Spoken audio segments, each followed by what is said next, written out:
So lesson 5, more multiples. We are building on Thursday when we practiced our multiplication facts. So today, let's solve problems that involve factors and multiples. Quick reminder, a factor goes into a number.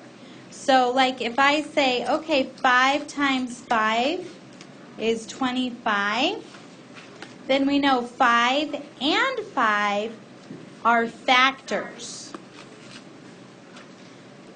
25 is a multiple of 5. The way I remember multiples are count bys. Numbers you say out loud when you count by a number. So hopefully by the end of today we know these really, really well. Okay, turn to this page. What number is it, Braden? 19, page 19 in your books. And we're going to take a couple minutes. You're going to look at this picture of these tables and chairs. Looks like they're setting up for a 50-year anniversary of some sort. And you're going to estimate about how many chairs are in the room. You're going to come up with an estimate that is too low, one that is about right, and one that is too high. And then we're going to share. I'm going to give you about 2 minutes. Go. Okay, 1 is definitely too low. Tell me another one. Ryder. 0. Okay, who could be a little closer? Reese. Maybe 23. Meyer. 10. What did you say? 14. I agree. Now I want to hear some estimates that are too high on the other side of things. Maddie. 246. Maybe that's too high. What do you think? 5,000. I agree. Way too high. River. Oxpetillion. Oh, let's use numbers a little closer to the actual one, okay? Yeah, okay. Okay. Mia. 500. Maybe 500. Let's hear some estimates that are about right. Okay, Emma. Maybe 100. How did you get 100? And, okay, so there's 10 at each table, so maybe there's 10 tables? Maybe? Okay.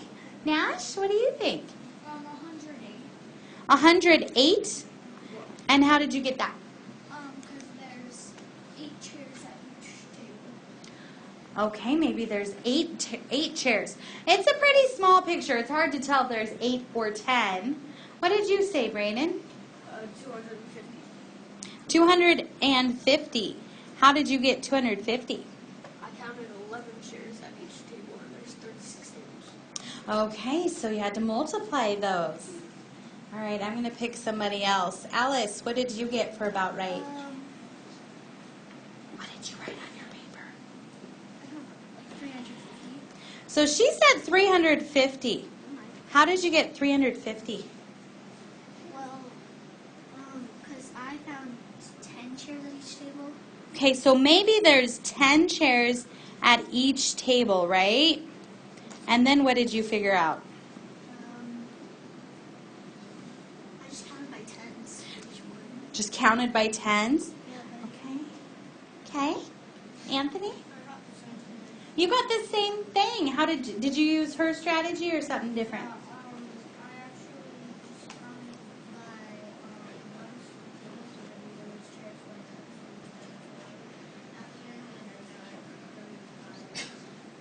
Okay, very good. So I don't think there's a right or wrong answer here because it's really hard to tell how many chairs exactly. But I think if your estimate is around 350, it's probably a good one. Some of ours were too low. Let me show you guys something. This was a really good warm-up today. I'm going to use red. I feel like that might show up better. So if we look at these tables, we could look at them as rows, right? So I counted 1, 2, 3, 4, 5. Kind of looks like there's a 6th row over here, right? So if I know there's about 6 rows, then I can think, well, how many chairs are in one row? Do we all agree about 10? We could use 8, but 10 is easier to count by. So when I estimate, I would probably choose 10 over 8. You could do 8, I'm not saying you can't, but 10 is a little easier. So I might say, okay, 10, 20, 30, 40, 50, 60. So if I have 6 rows and we have 60 chairs, I could do a little multiplication problem. And eventually, you guys are going to learn this trick. If there's a 0, I can do 6 times 6. And what's 6 times 6? 36. 36. And I have 1 0. Now I say that's about right because we're not positive if there's a table here. And some of you might have tried to include, I see chairs right there. Yeah. And we're also not sure if there's 8 or 10 or 12 or 11. So that's why it says estimate, okay? But this got our math brains warmed up and thinking, okay? And let's talk about what we are doing today. We are doing, oh, that was our, okay. Today, you will work with your partner, and I will tell you your partner in a minute, to choose a type of table to seat different groups of students. So, we're going to see what that looks like. Students are preparing for a party. You guys don't like to have parties, do you? Oh, you do. Okay. The school has tables where 6 people can sit and tables where 8 people can sit. So in this example, we see how many people? 6, right? Okay, so some tables, though, will fit 8, right? The students can choose only one type of table, and they really don't want any empty seats. Does that make sense? Okay, so you're going to work with your partner, and you're going to answer these 4 questions. So Jada's class has 18 students. Which tables would you choose for Jada's class? You need to explain or show your reasoning. Could you draw a picture? Yeah. Yeah, you could. Could you write a sentence? Could you do some math problems? Yes, you could do any of those. Noah's class has 30 students. Which tables would you choose for Noah's class? Which tables would you choose for Noah's and Jada's classes together? So if they combine those 18 and 30 students, then which tables would you choose? Don't tell me the answer. If you also want places for Noah's teacher and Jada's teacher to sit, duh, which tables would you choose? So now we're going to be adding 2 more, right?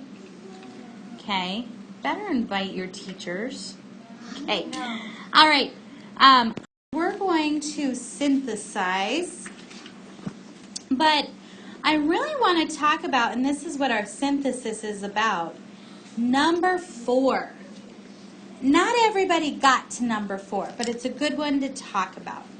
So here's my first question.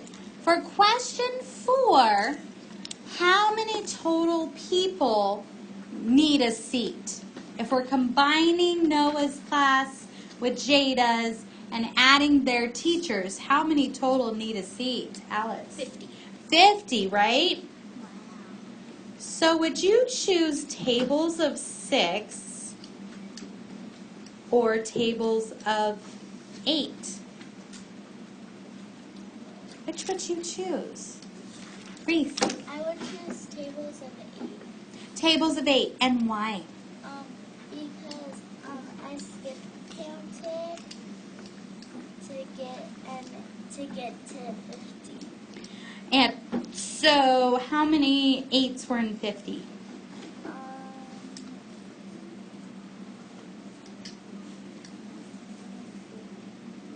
Help her out. How many 8s are in 50? Ryder.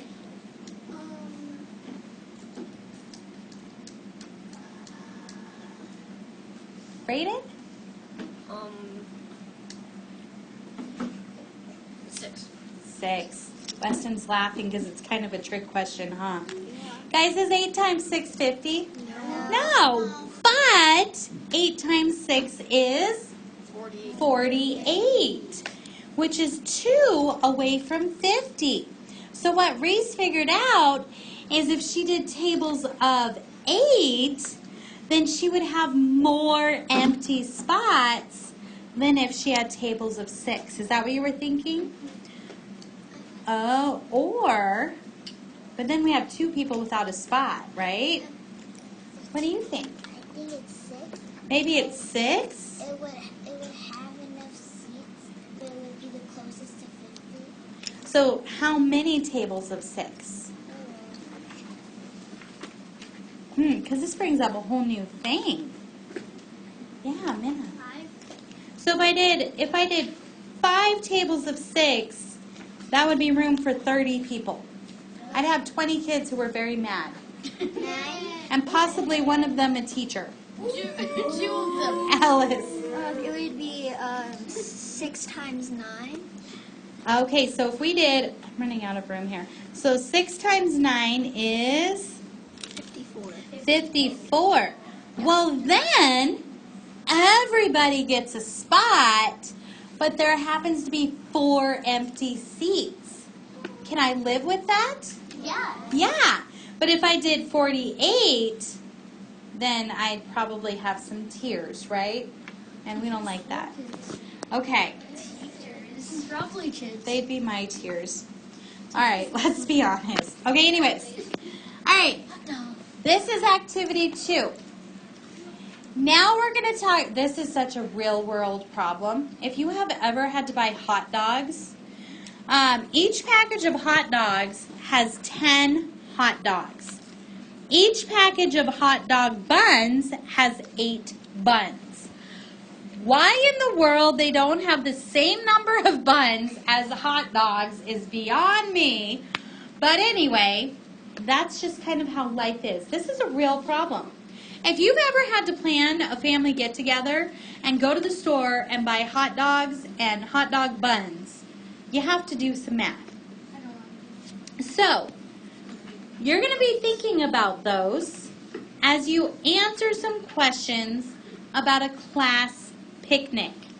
So Lynn, L-I-N, expects to need 50 hot dogs for a class picnic. Okay? So first of all, hot dogs come in packages of 10. So he has to figure out how many packages.